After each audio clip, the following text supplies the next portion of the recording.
Hello, my name is swissbianco. In this video I will talk about the Tekna micro knife.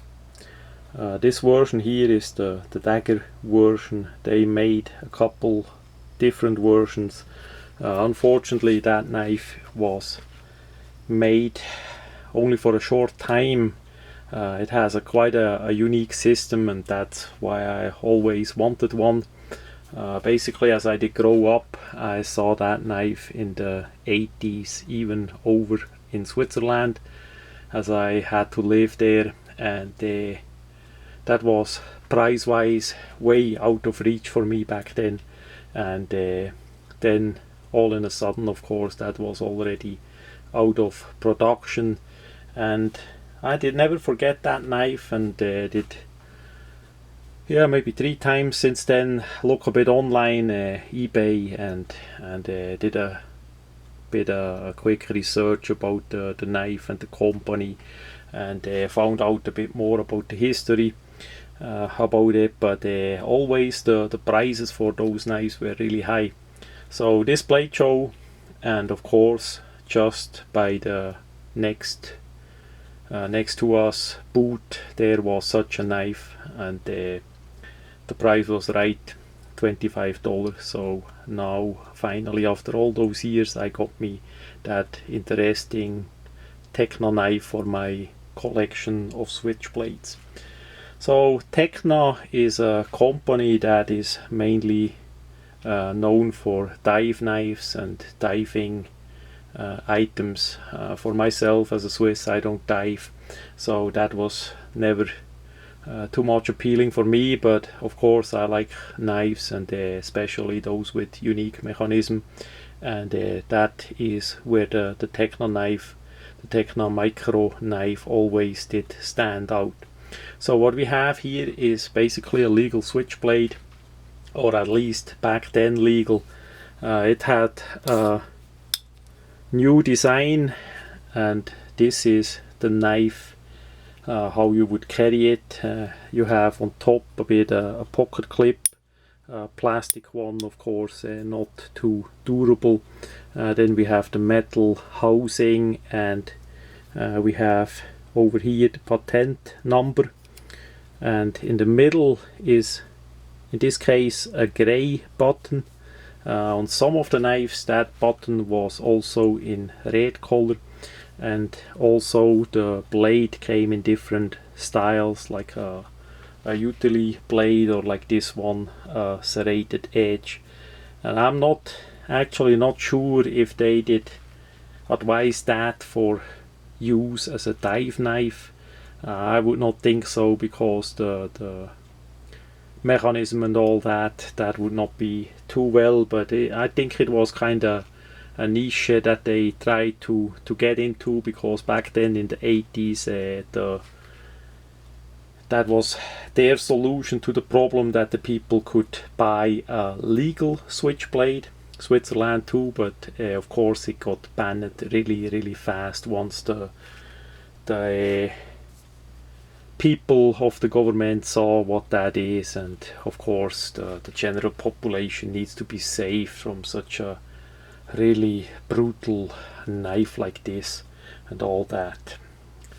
I'm sorry, I'm a bit sarcastic. I just got the US citizenship, and from time to time I remember on the past in Switzerland, as I had to live there, and it was just not too nice.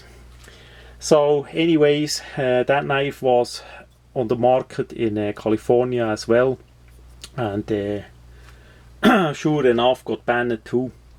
But here in Georgia nobody cared about it, because it's simply not a dangerous knife. So the most interesting part is technically, that's why I got it. As you did see, I did pull the black sheet part out of the handle.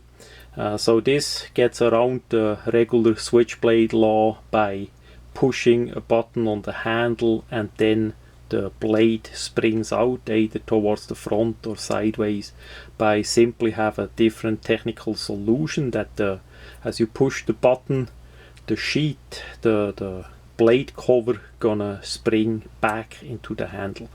And this is really unique and nice, and I'm going to demonstrate that. You need to press quite a bit, and then it is like that. Then you can use it to sheet it again. You simply pull that out. You need to be careful that you're not going to touch the blade. That is maybe one of the problems that the knife had, and the overall construction is a bit more or too much on the fragile side as well.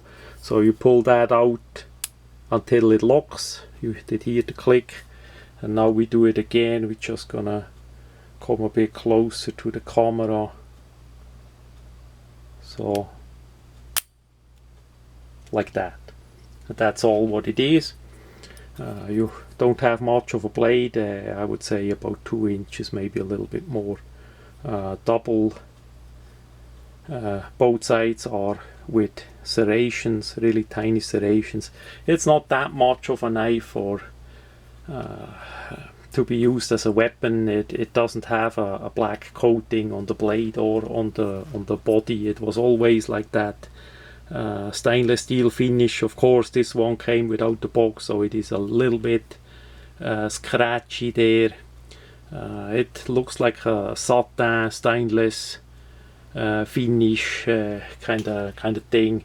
And as best as I remember, I never saw a black version that you could say, oh, this looks more tactical, more blackout, or even a blasted variation.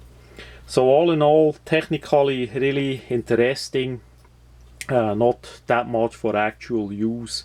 The item is riveted, so we can't take it apart and look inside how it is, but I would say it's rather fragile in the construction, so that is really not something you wanna get too hard use like a good well-made switchblade would be, or another blade. I mean a line lock knife or something like that.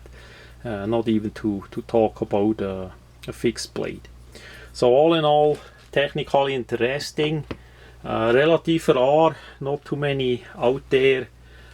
Quite likely did get damaged as well. Unfortunately, the company that did make those don't offer that anymore.